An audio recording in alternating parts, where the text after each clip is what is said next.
олимон дар донишгоҳи монаш батареяи аз ҳама литий сулфурро самаранок сохтаанд. салом бинандагони хабар тиҷиб.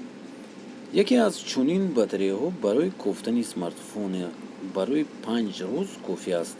мошинҳои барқӣ бо батареяҳои нав бо зарфияти якбора беш аз 1000 километр роҳро тай мекунад. олимон батареяҳои литий онро ҳамчун асос қабул карданд ва тарроҳии катодоҳи сулфурро такмил доданд, то онҳо тавонанд ба борҳои баланд бе қобилиятҳошон тоб оранд. яке аз истеҳсолкунандагони панелҳои офтобӣ дар Австралия соли 2020 ба истифодаи батареяи нав шурӯъ мекунад. олимон инчунин нақша доранд, ки онҳоро дар мошинҳои барқӣ санҷанд, аммо иҷозати смартфонҳо ва дастгоҳи дигар бо батареяҳои шабеҳ ҳанӯз муқоима карда намешаванд.